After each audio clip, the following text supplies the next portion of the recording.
Premier épisode où Ulysse voit surgir de la mer un premier danger. Le soleil se levait à peine quand Ulysse se glissa hors du lit où dormait encore Pénélope, sa compagne. Au pied du lit, leur fils Télémaque dormait lui aussi dans son berceau. Ulysse enveloppa d'un regard attendri l'enfant et sa mère réunis dans le sommeil, puis se faufila vers la lumière. Il aimait par-dessus tout marcher seul dans la campagne, à cette heure où Aurore aux doigts de rose illuminait chaque caillou, chaque brin d'herbe. Comme d'habitude, ses pas le conduisaient au bord de la falaise, là où son regard pouvait se perdre sur les miroitements de la mer. Sur son île, Ithaque, il était pleinement heureux. Les semelles de ses sandales connaissaient chaque trou du chemin. Il aurait pu avancer les yeux fermés. Ulysse se sentait envahi par un immense amour pour sa terre natale. Les cyprès verts, les genêts jaunes en fleurs, les touffes d'herbes odorantes. « J'aime jusqu'à la poussière que soulèvent mes pas », se dit-il. Il croisa quelques moutons, salua d'un grand geste un berger, et c'est ainsi, le cœur en fête, qu'il parvint au bord de la falaise. Ce matin-là, rien ne semblait pouvoir ternir la joie d'Ulysse. Et pourtant, au loin, une voix l'approchait. Ulysse se régalait à la vue des mouettes survolant les flots. C'est alors qu'il vit ce qu'il prit d'abord pour une mouette plus grosse que les autres. Il distingua bientôt un petit morceau d'étoffe blanche sur les vagues. Il mit la main en visière au-dessus de ses yeux. Pas de doute, ce n'était pas un oiseau, mais la voile d'un bateau. Qui pouvaient être ces visiteurs ? Sur ce bateau, 3 hommes guettaient avec impatience l'approche des côtes d'Ithaque. Le premier portait une barbe fournie. Il bougonnait. « Quand je pense qu'il nous faut venir jusqu'ici pour chercher ce maudit Ulysse, il aurait pu répondre à l'appel comme tous les valeureux guerriers qui viennent de la Grèce entière nous rejoindre à Aulis. » Le deuxième, sec et droit, se contenta de pousser un soupir. Le troisième, plus jeune, à la figure lisse et fine, répondit « Penses-tu que la réputation de bravoure d'Ulysse soit fausse ? Agamemnon, crois-tu que le roi d'Ithaque soit un lâche ?» Un peu gêné par cette réflexion, Agamemnon s'adoucit. « Peut-être pas, mon ami Palamède, ne va pas trop vite en besogne. Ulysse a peut-être une bonne raison de ne pas avoir répondu à notre appel. » Un fin sourire se dessina sur le visage de Palamède. « Nous n'allons pas tarder à être fixés, dit-il. Les vents sont avec nous.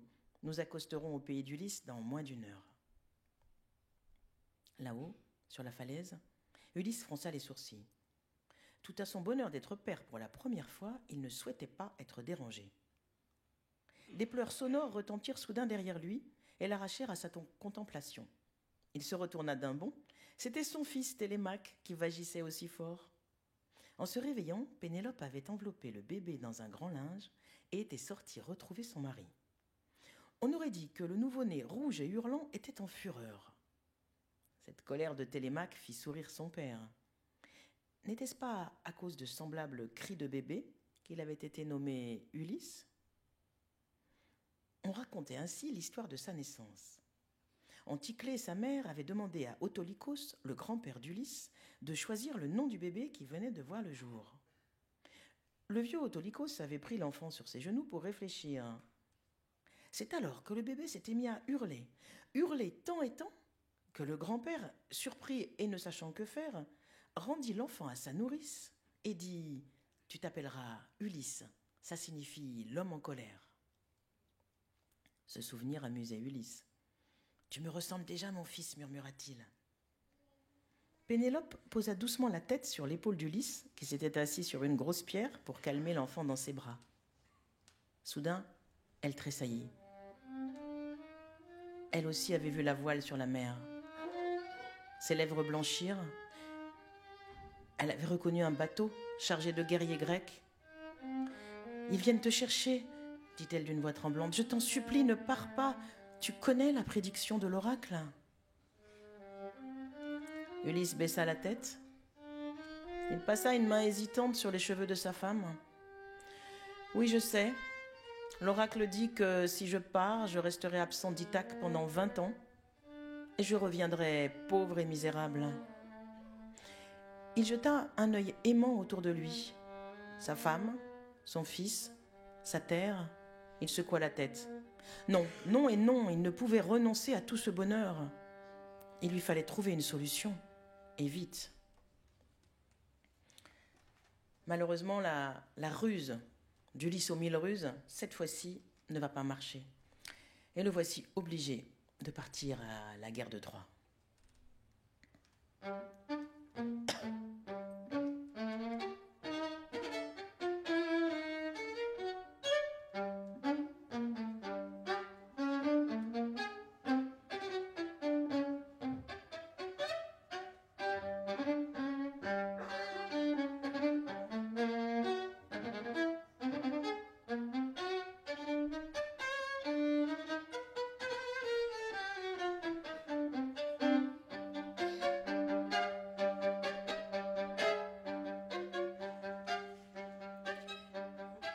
L'armée grecque prit position au pied des remparts de Troie. L'armée des Troyens se mit en ordre de bataille et la guerre commença. Des milliers d'hommes se jetèrent les uns contre les autres, à pied ou à cheval, dans une mêlée indescriptible. Puis, chacun ramassa ses blessés et ses morts. Les uns regagnèrent leur campement, les autres se réfugièrent à l'abri de leurs remparts. Jusqu'au prochain affrontement. Car le lendemain, tout recommença de la même manière. Et les jours qui suivirent aussi, sans que jamais personne ne prenne le dessus. Des jours et des jours passèrent ainsi, puis des mois, puis des années. Le sang coulait. Il n'y avait ni vainqueur, ni vaincu. Juste une immense et terrible boucherie humaine. 9 ans après le début de cette guerre, le campement des armées grecques au pied des murs de Troie n'avait plus rien de provisoire. Les Grecs avaient essayé de rendre leurs tentes plus confortables en y glissant du mobilier pillé dans les villages voisins. Régulièrement, ils allaient attaquer ces villages pour trouver de quoi manger. Certains Grecs rêvaient de retrouver leur pays. D'autres souhaitaient ardemment que les combats leur permettent de se couvrir de gloire. Tous espéraient que quelque chose de décisif se passe. Mais il ne se passait rien. Un jour, les Grecs gagnaient du terrain. Le lendemain, les Troyens reprenaient le terrain gagné la veille. Le valeureux Achille prenait régulièrement la tête des soldats. Son ardeur faisait naître quelques étincelles de bravoure. Les Grecs sentaient alors la victoire à portée de main, le sang imprégnait le sol, des hommes étaient blessés, d'autres mouraient. Mais en face, du côté de l'armée troyenne, leur chef, qui s'appelait Hector, était tout aussi valeureux. Il montrait la même ardeur qu'Achille. Il était prêt à défendre sa cité jusqu'à la mort. Et lorsqu'il prenait la tête de ses soldats, eux aussi sentaient la victoire à portée de main. 2 hommes courageux qui n'aimaient pas la guerre, mais savaient la faire. Ce face-à-face était implacable. Par moments, des trêves provisoires s'installaient pour que chacun puisse honorer ses morts. Puis la bataille reprenait. La guerre s'étirait, dure, poison mortel.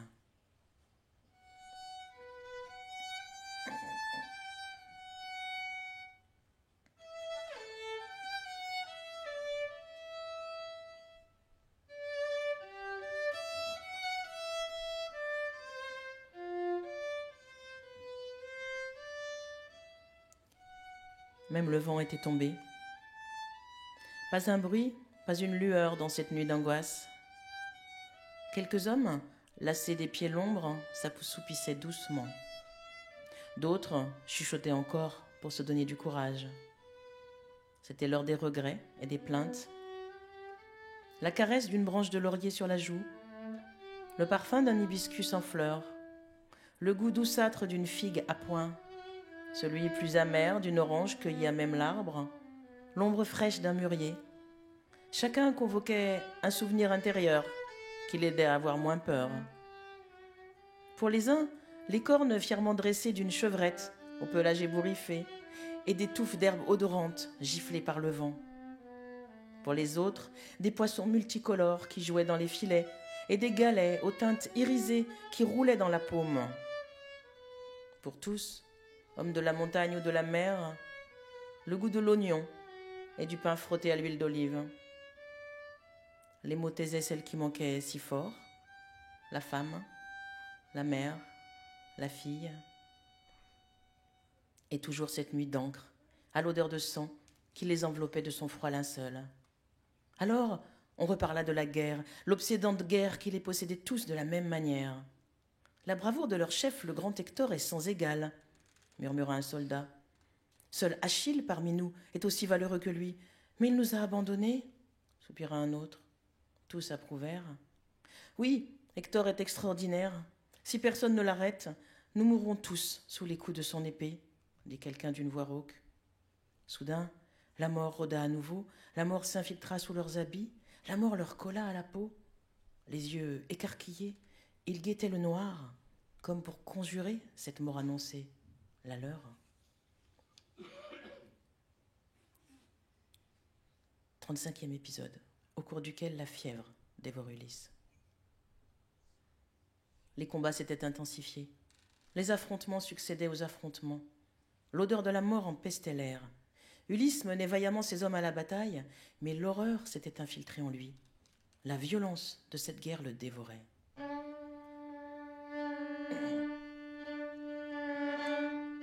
Une nuit, des images sanglantes se mirent à danser sauvagement devant ses yeux. Ulysse entendait le choc métallique des armes, le halètement des hommes au corps à corps. Il voyait et revoyait le sang qui coulait, des flots de sang. Il gémit. Une main douce lui épongea le front. C'était Oumariaka qui veillait à son chevet. Ulysse avait la fièvre. Ulysse revivait cette horrible boucherie. Il voyait la lance de Patrocle frapper, les corps tomber. Il entendait des cris, des hurlements. D'autres images encore le hantaient. Hector surgissant dans la poussière du combat, son épée entrechoquant celle de Patrocle qu'il prenait pour Achille revenu se battre. Et les Grecs, galvanisés, croyant eux aussi au retour d'Achille à leur côté, s'acharnant contre les Troyens. Maintenant, Ulysse criait. Il ne voyait plus que du rouge, du rouge. Oumariaka tenta de lui glisser entre les lèvres quelques gouttes d'une décoction de plantes, de celles qui soignent les brûlures du corps et du cœur. Mais les images du champ de bataille continuent de ravager Ulysse malade. Dans la mêlée, il revoit soudain Patrocle s'effondrer sous les coups d'Hector, le Troyen saisir le bouclier d'Achille, arracher le casque et découvrir alors qu'il n'a pas tué Achille mais son meilleur ami. Tout se brouille à nouveau. Ulysse hurle. Il ne dort pas, ne rêve pas. Il est habité par cette guerre comme un possédé. D'autres images soudain. Achille qui vient d'apprendre la mort de Patrocle et qui surgit dans la bataille enfin. Achille ivre de douleur d'avoir perdu son frère, son ami, son âme. Patrocle son bien-aimé. Achille est debout sur son char, les sabots de ses chevaux piétinent les ennemis, la lame de son épée tourbillonne, s'abat, se relève, tourbillonne encore, frappe et refrappe. On la dirait animée d'une vie autonome. Les pleurs et les cris d'Achille, l'éclat aveuglant de sa lame sous le soleil, ses cheveux roux qui flamboient sous le casque. Sur son lit de paille, Ulysse se tord de douleur. Patiemment, Oumariaka lui humecte le front.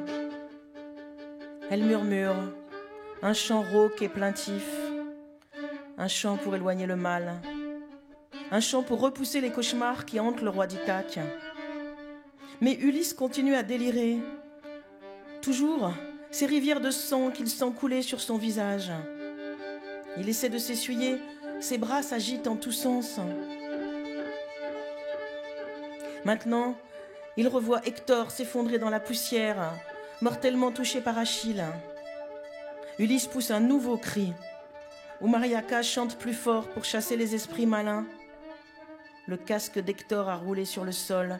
La queue de cheval ne s'agite plus, piétinée par la marée des hommes qui continuent de se battre.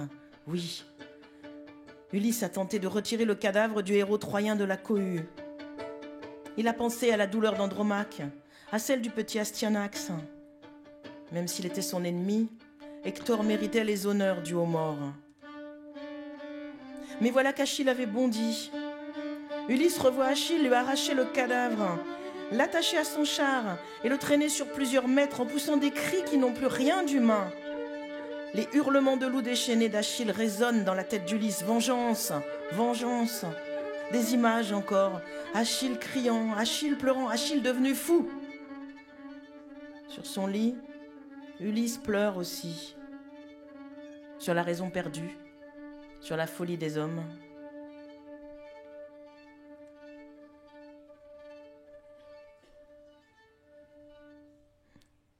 Longtemps, Ulysse lutta contre la fièvre qui le ravageait. À l'aube, enfin, lorsqu'Aurore aux doigts de rose se leva, le sang cessa de couler devant ses yeux, les cris s'éloignèrent de ses oreilles, la sueur sécha sur son front, sa respiration précipitée se calma, le sommeil le gagna enfin. Oumariaka se pencha sur lui et lui chuchota quelques mots.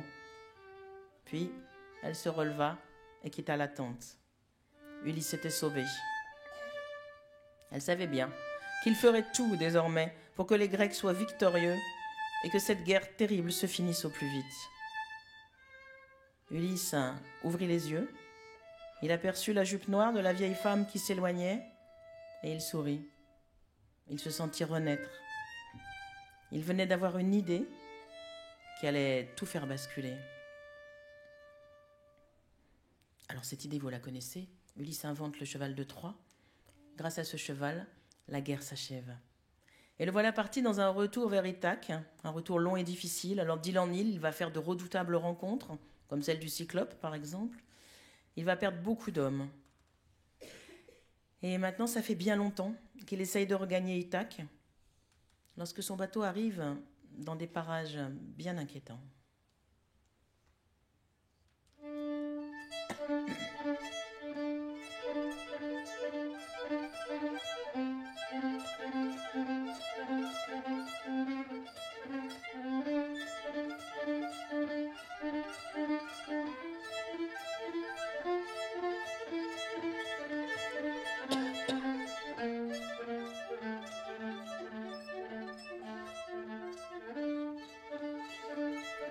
« 68e épisode où le chant des sirènes menace Ulysse. Les marins ramaient avec vigueur et le bateau filait droit depuis de longues heures lorsqu'une petite île apparut à l'horizon. On aurait dit un gros caillou noir posé sur la mer bleue. Quand le navire s'en approcha, le vent apporta avec lui les bribes d'un son mélodieux. Les sirènes, les sirènes. Aussitôt, Ulysse bondit. Il distribua aux hommes d'équipage de petites boulettes en cire pour qu'ils se bouchent les oreilles. Certains hésitaient. L'un d'eux osa demander « Oh Ulysse, on dit que le chant des sirènes est si beau, je rêve de l'entendre. Est-il vraiment nécessaire de se boucher les oreilles ?» Mais le roi d'Ithaque fut inflexible. « Vous devez absolument éviter de les écouter, sinon vous en mourrez. Circé m'a bien prévenu. Allez vite !» Ils avaient presque tous obéi lorsque l'un d'eux s'aperçut qu'Ulysse, lui, ne se bouchait pas les oreilles. « Mais, et toi, notre capitaine ?» Sans répondre, Ulysse avait attrapé un gros cordage. Il plaqua son dos contre le mât du navire et donna l'ordre qu'on l'attache avec cette corde. « Et serrez fortement les nœuds !» Étonnés, les marins obéirent.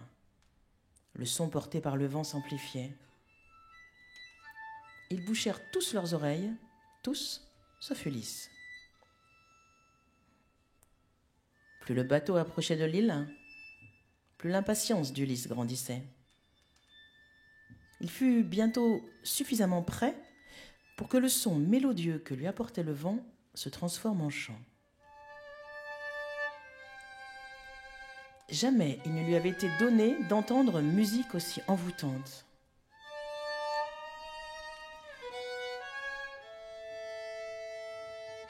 Il ne comprenait pas les paroles prononcées, mais elles coulaient en lui et lui caressaient l'âme.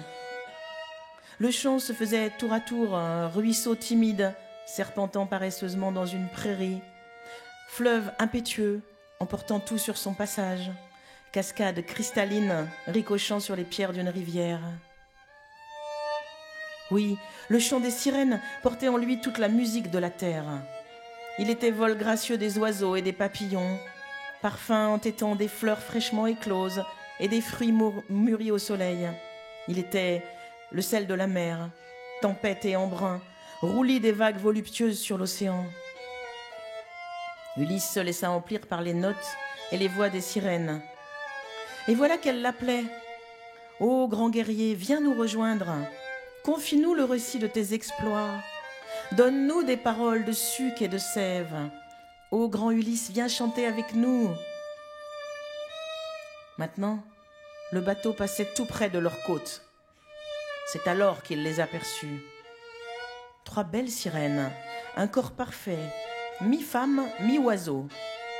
L'une jouait de la harpe, l'autre de la lyre, et la 3e agitait de délicats grelots suspendus à son poignet. Elles étaient là, assises au milieu d'une prairie couverte de fleurs. Envoûté, Ulysse tenta de défaire les nœuds qui l'attachaient au mât. Dans sa tête résonnaient les paroles de Circé. Le chant des sirènes est si puissant qu'il peut te faire chavirer la tête et le cœur. Prends garde, il peut te faire oublier ton île, ta femme et ton désir de retour. Regarde bien autour des sirènes. Les os de tous ceux qui ne se sont pas assez méfiés blanchissent au soleil. Mais Ulysse était comme ensorcelé. Il ne s'appartenait plus. Il ne vit pas les os des hommes qui avaient succombé avant lui au charme de ses manipulatrices. Plus rien ne comptait, sauf son désir de courir les rejoindre et de chanter avec elles. Il fredonnait des paroles qu'il inventait pour elles. Les larmes coulaient sur ses joues. Il cria à ses hommes « Délivrez-moi, desserrez cette corde, par pitié !» Oubliez Pénélope et son bonheur auprès d'elle. Oubliez son île et son désir d'y retourner vivre en paix. Ô Ulysse, tant vanté, nous chanterons ta gloire et ta beauté. Ô grand guerrier, nous serons le souffle de tes mots. Nous habillerons notre nudité avec les chansons que tu inventeras pour nous. Viens nous rejoindre, reste auprès de nous. Tu n'as plus d'autre pays que cette harpe, cette lyre et ces grelots.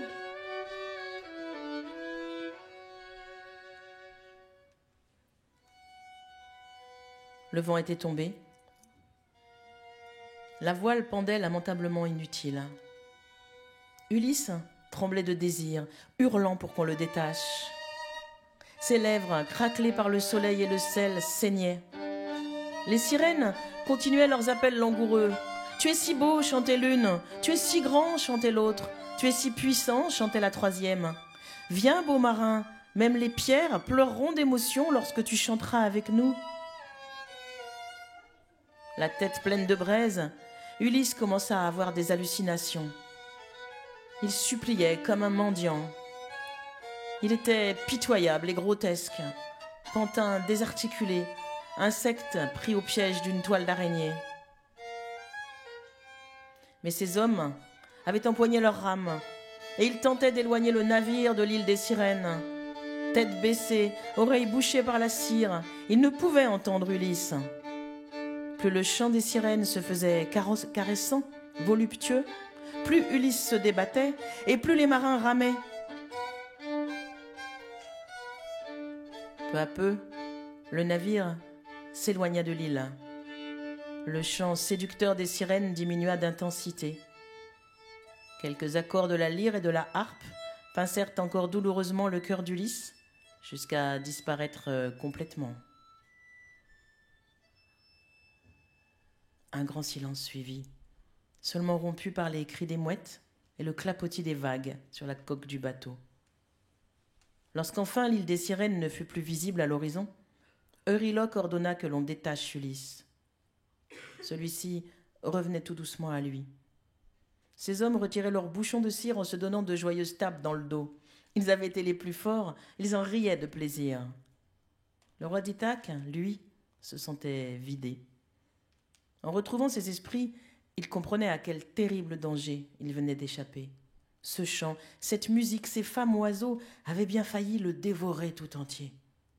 Un peu plus, et ses os auraient blanchi aux côtés de ceux des nombreux malheureux qui n'avaient pas su dompter leur attirance. Mais il en gardait une poignante nostalgie, cette douleur que seule la musique peut procurer.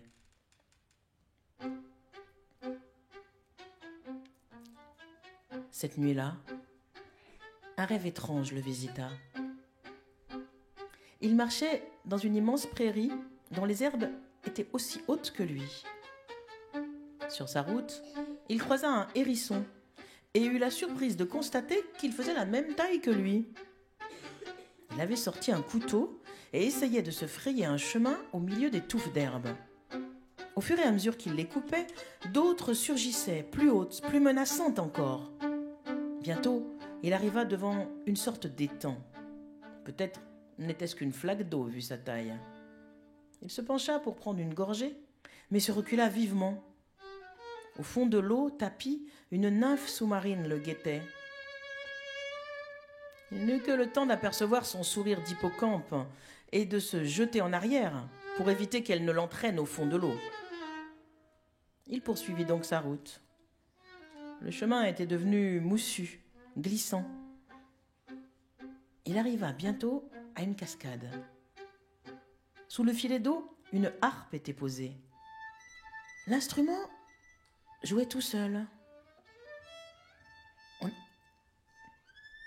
On aurait dit qu'il était doté d'une vie autonome. Un son mélodieux s'en dégageait. Ulysse s'approcha, émerveillé.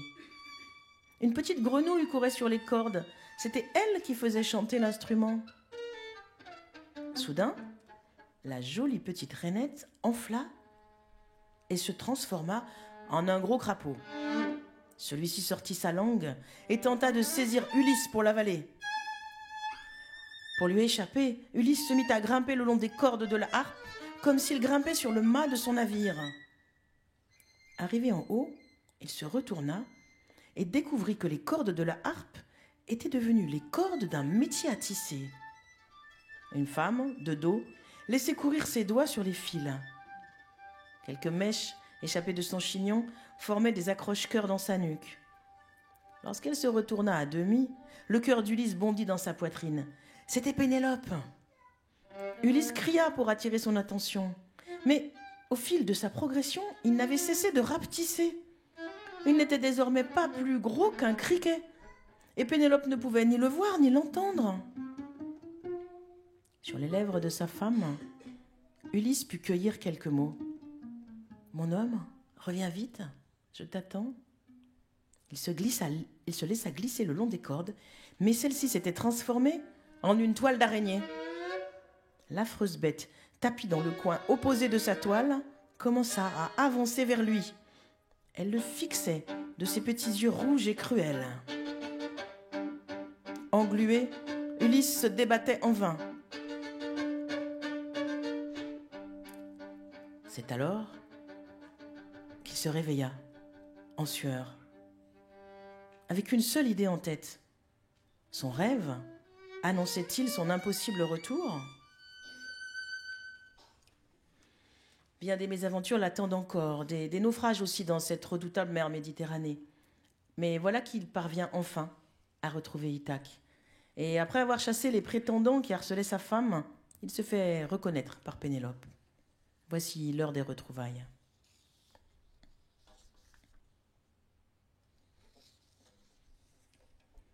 « 93e épisode.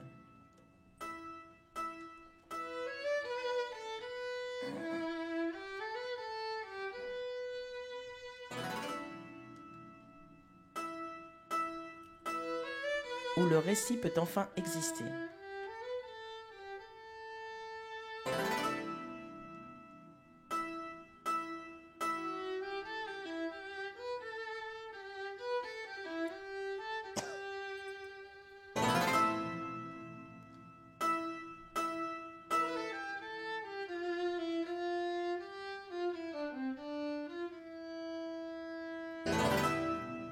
Une ombre croisa le couple qui gagnait sa chambre. C'était la vieille Oumériaka. Ulysse et Pénélope la reconnurent au même instant. Elle leur adressa un sourire et murmura « Pour vous, la nuit arrêtera son cours. Vous avez su patienter 20 ans. La nuit durera le temps que vous le désirerez. » Elle s'éloigna en trottinant, avant même que le couple puisse la remercier. « Tu crois que c'est... » chuchota Pénélope. Ulysse termina sa phrase. « Oui, je pense que c'est Athéna, ma protectrice. En tout cas, c'est une déesse puissante. Sans son aide, je ne serais pas de retour auprès de toi. » Un léger frisson parcourut le dos de Pénélope. Cette nuit-là, dans le creux de ce lit aux racines si profondes, Pénélope et Ulysse s'adonnèrent au plaisir de l'amour retrouvé. Les odeurs enivrantes du jasmin, celles de leur peau, la chaleur qui montait de la terre, la force de l'olivier qui les abritait, le frémissement de la fleur d'hibiscus, la fontaine qui chantait devant leur porte, tout n'était que bonheur pur.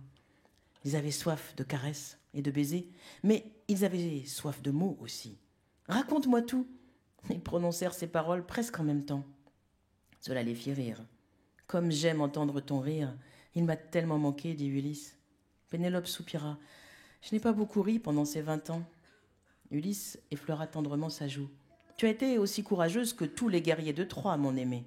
Tes épreuves valent les miennes, et tu as vaincu grâce à ta ruse. C'est toi qui devrais t'appeler Pénélope aux 1000 ruses. » Les lueurs de la lampe à huile dansaient sur le visage heureux de Pénélope. Elle promena ses doigts sur les sillons creusés sur la peau d'Ulysse. « Les épreuves se lisent aussi sur ton visage, mon homme. On a raconté beaucoup de choses sur ce que tu avais vécu, mais j'ai toujours juré de ne croire aucune autre vérité que celle qui sortirait de ta bouche. Je t'en prie, raconte-moi, je veux tout savoir. » À cet instant, Ulysse se souvint de la phrase prononcée par sa mère juste avant qu'il ne la quitte aux enfers. « Retiens bien tous les secrets du monde pour pouvoir les dire à ta femme. » Et s'il n'avait vécu et traversé toutes ces épreuves que pour pouvoir les offrir à Pénélope? Et si ce qui les avait reliés étroitement durant toutes ces années était justement leur langue commune et ce désir de mettre en mots leur destinée? Alors, il commença son récit. Il lui détailla ses longues années de combat et ce temps qui n'en finissait pas de s'allonger loin d'elle. Pénélope l'interrompait parfois d'une petite question. Elle ne perdait pas une parole de son récit. « Et ma cousine Hélène, la pauvre, l'as-tu vue à Troie ?» Ulysse marqua une pause, hésita un peu. « Oui, elle m'a chargé d'ailleurs de te transmettre son affection à ce moment-là. Tu sais, je l'aime bien Hélène, mais elle n'est pas seulement belle, elle est orgueilleuse. J'admire son audace, sa liberté. Mais hélas, l'homme pour qui elle a éprouvé cette folle passion, cet homme pour qui elle a tout quitté et déclenché cette guerre horrible, ce Paris n'était vraiment pas à la hauteur. Jamais elle ne se l'avouera. » La fine Pénélope hocha la tête. Elle avait déjà compris cela depuis longtemps. Ulysse reprit le récit de ses aventures. Il raconta la ruse du cheval, la destruction de la ville, puis sa longue errance. La nuit ne s'écoulait pas. Aurore restait couchée, sagement, attendant un signal des amants pour se lever. Dans le bassin du jardin, quelques grenouilles se mirent à chanter. Sélénée, la lune, inondait le lit d'une pâle clarté. Ulysse poursuivait, mais il n'avait pas envie de raconter à Pénélope les péripéties de sa guerre, ni de son odyssée à travers les mers comme il l'avait fait chez les Phéaciens, et comme d'autres après lui les raconteraient encore longtemps, longtemps par-delà les siècles. Non, ce n'étaient pas ses exploits qu'il voulait lui confier.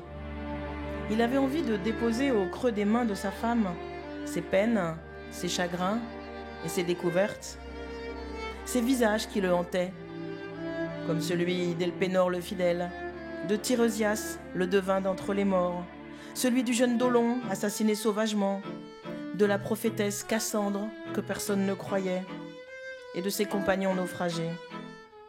Ses angoisses aussi. Il avait failli perdre à jamais la mémoire, perdre le désir de retour, et perdre la vie engloutie par les flots. « Tu sais, avoua-t-il, je n'aime pas la mer. Ses colères me terrifient. » Elle le coupa d'un petit rire de grelot. « Mon homme, je te connais, je le sais bien.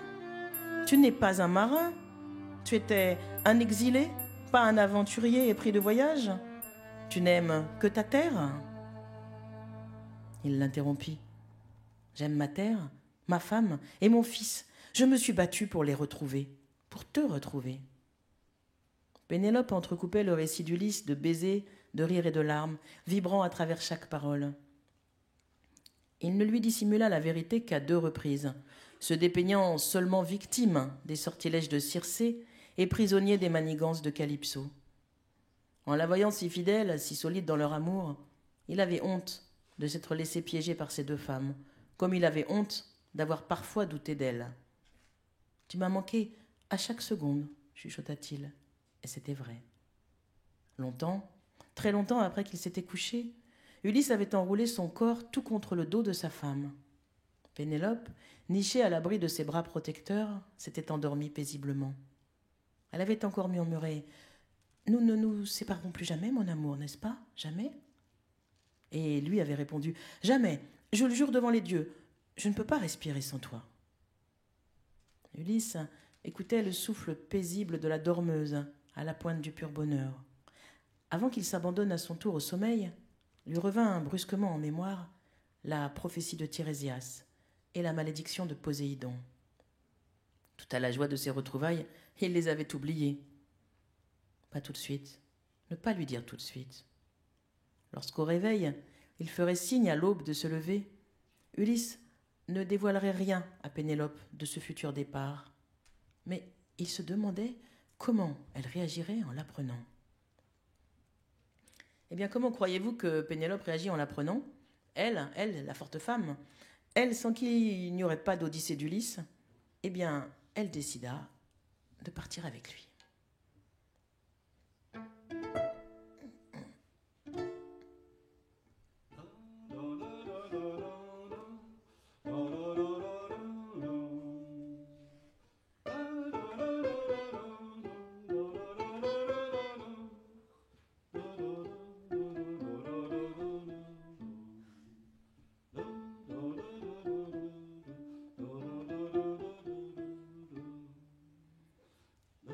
Cela fait déjà plusieurs semaines que les marins ont débarqué Pénélope et Ulysse sur cette côte inconnue. Avant que le bateau ne reparte à Ithaque, Ulysse a demandé une dernière fois « Tu es sûre, Pénélope, de vouloir me suivre? Tu ne veux pas retourner chez nous? Il est encore temps de changer d'avis. » Elle a froncé les sourcils d'un air faussement fâché et il n'a pas insisté. Maintenant, ils marchent en silence, en tournant le dos à l'océan, sur cette terre dont ils ignorent tout. Ulysse porte sa rame sur l'épaule, espérant bientôt atteindre ceux qui ne connaissent ni le sel, ni la mer, ni les bateaux. Que cette montagne est haute! Ses sommets acérés se tendent vers le ciel comme pour le déchirer. Sur ses pentes ne poussent que de rares touffes d'herbes sauvages. Soudain, Pénélope découvre une touffe de dictame. C'est une plante miraculeuse qui soigne tous les maux. Les secrets du dictame se transmettent de mère en fille depuis toujours dans sa famille. Vite, Pénélope glisse quelques feuilles de la précieuse plante dans son sac en disant « Ça peut toujours nous servir ». Le chemin est si raide qu'Ulysse doit s'arrêter souvent pour aider Pénélope. Mais elle ne se plaint pas et continue d'avancer. De gros blocs de pierre barrent parfois leur route. Il faut alors les contourner ou bien les franchir. Le couple gravit cette paroi depuis plusieurs heures maintenant, et la fatigue se fait sentir. L'outre d'eau qu'Ulysse porte à la ceinture est presque vide. On continue encore, souffle Pénélope. Des mèches échappées de son chignon giflent son visage. Ses pommettes sont rouges, la sueur coule dans son cou, mais elle balaie l'inquiétude qui se lit sur les traits d'Ulysse d'un large sourire. Soudain, son doigt pointe la paroi qui leur fait face. « Regarde, encore une chèvre !» Mais comment peuvent-elles atteindre ces anfractuosités? Il n'y a aucune prise pour les pattes. Est-ce qu'elles ne risquent pas de tomber? Ulysse s'amuse de toutes les découvertes de sa femme. « Ne te tracasse pas, elles savent se débrouiller, » répond-il. Lui a repéré des crottes de lapin à quelques mètres. Il s'accroupit et fait signe à Pénélope de garder le silence. Puis, il dépose délicatement la lourde rame qu'il porte sur l'épaule, sort de sa poche un lance-pierre et s'approche tout doucement. En un éclair, le lapin surpris bondit pour détaler. Mais Ulysse est plus rapide que lui, et une pierre bien lancée l'atteint en pleine tête. Quelques minutes plus tard, les deux voyageurs ont rejoint une petite grotte, assez large pour qu'ils y tiennent à deux. Pénélope sort de son sac quelques bouts de bois qu'elle a ramassés sur le chemin. Ulysse les transforme en un feu pour cuire le lapin. « J'avais faim !» s'exclame Pénélope en mordant à pleines dents dans l'animal rôti. Ulysse la regarde manger en souriant. « Je ne pensais pas que le bonheur pouvait ressembler à cet instant, se dit-il. » Blottis l'un contre l'autre, Ulysse et Pénélope laissent la nuit les envelopper de soie. Le vent siffle à leurs oreilles. « C'est étrange, dit Ulysse. C'est un peu comme lorsque j'étais naufragé, perdu dans un univers inconnu. Mais ici, pas de mer, juste de la pierre. Et cette fois, je suis avec toi, chuchote Pénélope.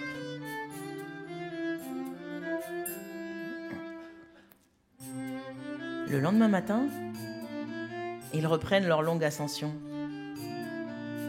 Très haut dans le ciel, des aigles planent en décrivant de grands cercles. L'œil et l'oreille aux aguets, Ulysse et Pénélope ne cessent de s'étonner de la nature autour d'eux. Il n'y a plus de cigales depuis longtemps, plus d'herbes sèches et odorantes des maquis dont ils étaient familiers. Des pins sombres ont remplacé les oliviers, puis des roches sculptées par le vent aux formes bizarres et un peu effrayantes ont remplacé les arbres. Ils finissent par atteindre un col. De l'autre côté de la montagne, ils découvrent à leurs pieds une belle vallée verdoyante. Ils mettent leurs mains au-dessus de leurs yeux pour se protéger du soleil qui monte. Ils regardent longuement de petites taches blanches, ce sont des troupeaux de vaches. Ils regardent longuement de grands carrés jaunes, ce sont des champs de fleurs. Une bonne odeur parfumée de lavande et d'herbes fraîches monte de cette vallée. Ulysse a soudain envie de rire aux éclats, tant la vie lui paraît belle. C'est alors qu'il aperçoit une cascade, chantant un peu en contrebas. Il prend la main de Pénélope et se met à courir en dévalant la pente.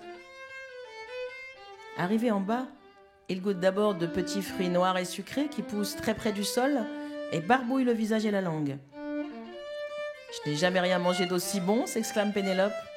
Puis il plonge sous la cascade. « Regarde, chacune de ces 20 terribles années se dissout dans l'eau, une par une, » murmure Pénélope. « Cette eau nous lave de tout le malheur. » Ulysse l'observe, ébloui. Il ne dit pas « La vie est belle », elle était belle, et c'était bien suffisant.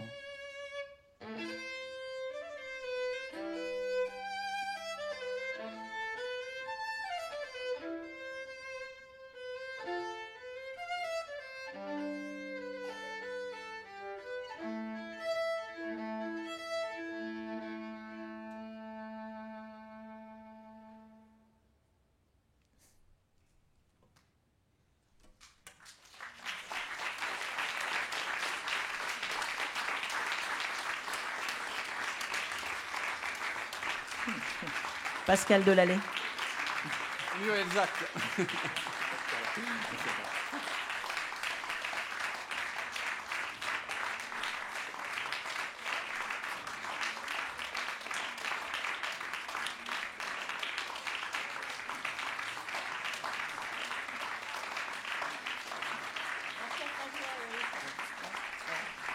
Merci François, merci Iris.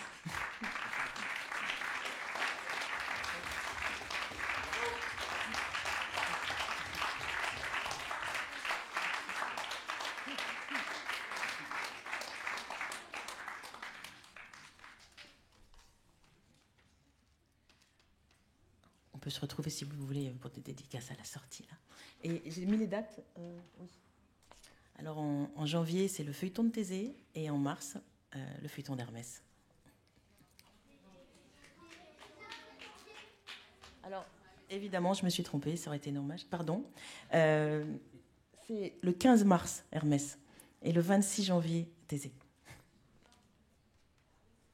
Colombe, c'est ça? Excusez-moi.